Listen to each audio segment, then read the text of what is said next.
Yo, what's up mga kampas lupa? Welcome back sa ating channel. Ayan, for today's video, second lap na nga nitong ating pond race. So, bali, yung first lap natin binitawan sa Labo nung last week, January 7. So, ngayon ay second lap na. So, bibitawan ngayon sa Sunday uli yung ating Warriors, mga kalapati, sa Talisay, Camarines Norte. So ayun, tingin ko ay ready na ang ating pambato na si Black Velvet. So ito na siya. Ayan, mukhang nilalamig pa yata. Ayan siya. So ready na. Patingin ng droppings mo, okay. Hindi siya tuyo, hindi rin siya basa, sakto lang. So mukhang fully recovered na at medyo maganda yata ang pakiramdam niya ngayon. Ayan o, nangingintab. So let's go, punta na tayo doon sa training area, doon sa loading station kila Boss Mike. Yo, shoutout nga pala sa mga tropang APR tsaka APRX. Ayan, shoutout sa inyo. Naway maging matagumpay ang palarong ito. Walang masaktan, walang aberya mangyari. So ano pa hinihintay nyo? Let's go, punta na tayo dun sa loading station. So ayan na nga, naglalakad na kami papunta dun sa loading. Si Erwin parang damit lang nakikita eh. So ayun, no, bit na namin si Black Velvet tsaka yung pambato niya na checkered white flight, yung humahakot ng NMAX na botas. So sobrang lamig. Mamaya na, din na lang sa loading station. So ayan mga kahampas, nandito na tayo sa loading station. Tignan natin mga kalabate. Ayan, nako, puno na pala. Akala ko wala laman eh. Malungkot ng isa oh. Uy, kulay pink ang singsing. Namiss ko tuloy si Lady Pink. Oh, ayan, may mga sticker na. Yung iba ay training lang. Ang lamig! So ayan na nga, lalagyan uli ng mga sticker yung aming mga Warriors. Yan o.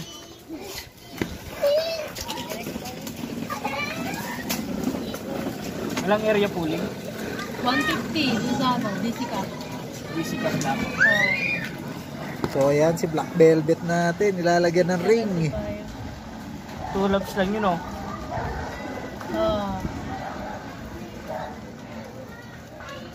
May pamasahe ngayon, te? Yung training lang, pero ito wala na. Wala na? Ayan. So ayos na, may sticker na si Black Velvet. Naway makauwi ka ng maayos. Sa linggo, mag-aabang kami.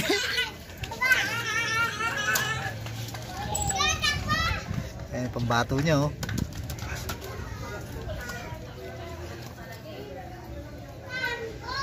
Wala yata si Boss Mike, te. Oh, hindi ko kinargaan pala ng ano sa'yo. Alin? Victory Pills. Ay, oo nga pala. Oh. Ayan na nga.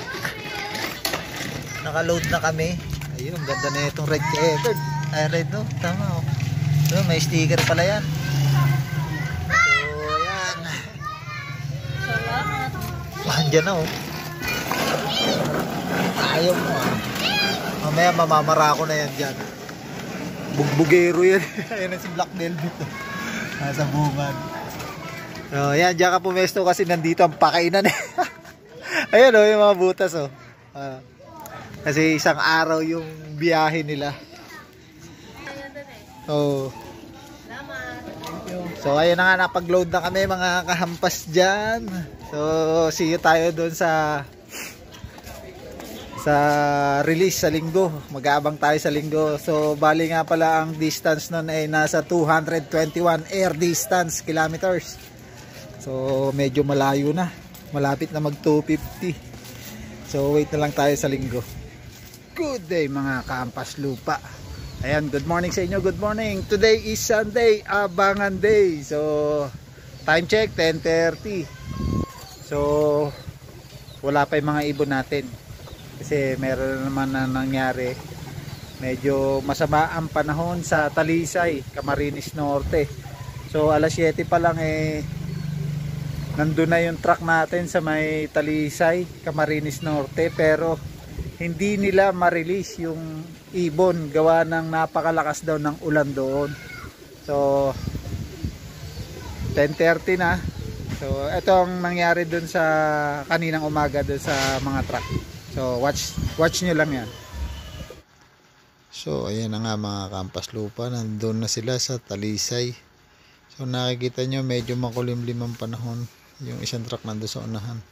Ayan, welcome to Talisay. And ayun na nga, bigla nang bumuhos ang ulan. So hindi na nila ma-release yung ating mga warriors. So nagpa siyang tropa yung mga truck na bumaba papuntang Labo. So ayan, medyo wala ng ulan, pero kita nyo basa pa rin yung kalsada. So dyan sa bandang unahan dyan bibitawan yung ating mga kalapate. So nauna na isang truck, medyo maaliwalas na, medyo maliwanag na. So ayan, dyan sa gilid na yan bibitawan na yung ating mga warriors. And ayun na nga, nakapwesto na yung mga truck. So i-release na. So nirelease na nga, 1, 2, 3. At nagkumahog, ayun, sobrang dami ng kalapate. So ilan libo kaya yan lumilipad na yan. So yan nga pala sa Labo, pero Barangay Talisay pa rin yan. Binabalang nila ng konti at tumanap sila ng medyo maliwanag na pwesto para sa mga kalapate natin na wala ng ulan. Ayun, sobrang dami.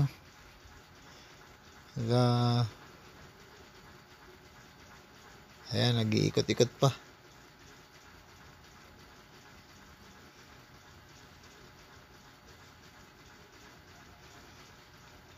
Ayun, naubos na. So ayan, paikot-ikot kasi gawa ng medyo makulimlim at medyo madilim pa yan para sa kanila. And so ito ngayon ang update. So nirelease yung ibon natin ng 9:48 AM. So ibinaba nga uli sa Labo yung ating mga ibon. Katabing bayan lang ng Talisay, Camarines Norte. Gawa nga ng malakas ang ulan. So nirelease na lang nila ngayon sa Labo, Camarines Norte. So sa boundary yata, mga boundary yata ng Labo tsaka Talisay. So 9:48. So estimated mga bago mag alas 12 alas 12:30 nandito na mga ibon. So yun na lang hintayin natin ngayon. So abang muna tayo. And ayun na nga, napakaganda ng panahon dito. So naghihintay na tayo, mag alas 12 na. A few moments later. Ayan, parang nakita ko na yung black velvet natin rumoronda. So kaya nagpasya na ako na tumayo na. Ayun oh, ang bilis. So napatakbo na nga tayo dyan. Ayun na, nandyan na siya sa may kuryente. So tinatawag na natin siya dyan. Bumaba ka na. Ayun, bumaba na. And yo, what's up mga kampas lupa. Ayan, update tayo doon sa kalapati natin na binitawan kanina. So nandito na nga yung ating warriors na si Black Velvet natin. Ayan o. Ayan o. Kumakain na kasama ang kanyang prinsesa. Ayan o. Ayan, pares niya yung checkered na yan. So binigyan ko na nga siya ng pampa-recover. Tapos pinakain ko na at pinainom ko na rin. So pagdating niya parang di naman siya napagod. So siguro sa sobrang lakas ng hangin kaya hindi siya masyadong napagod. Ayan, siguro nagpatanga ito. So umispeed nga pala sa yung ibon natin ng 1,405. Yun. Ang bilis, 1,405. Hindi natin alam kung pang ilan na naman tayo doon sa ranking. So ayan. Ngayon niya mararamdaman yung pagod niya pagkatapos niya kumain, sigurado yan. So mamaya ipa-flashing uli natin siya mamayang gabi. Bilihan natin ng pam-flashing. Tapos bukas na umaga maliligo na naman siya. Ayan. Kukondisyon na naman natin siya para sa susunod na Sunday. So Ayan eh, flash ko nga pala dito yung ano, yung kanyang result doon sa clocking ni Mavsi. Medyo nung nagloko pa yung Mavsi, pero nag-clock naman. Medyo mabagal lang yung pasok ng clocking. So okay naman yung Mavsi, nakapag-clock tayo. Mabagal nga lang. So ayun. Hanggang dito na lang aking vlog eh. Upost ko na lang dito sa huling video to kung pang ilan yung rank natin sa second lap. Yun. Ayos. So dito ko na yayarin ang vlog na ito. Maraming salamat sa mga nanonood dyan. Thank you. And subaybayan nyo sa third lap si Black Velvet natin. So ayan na nga mga kampas lupa. Ayan, pang number 27 tayo ngayong second lap. Nung first lap ay pang number 40 tayo. So medyo umuusad tayo.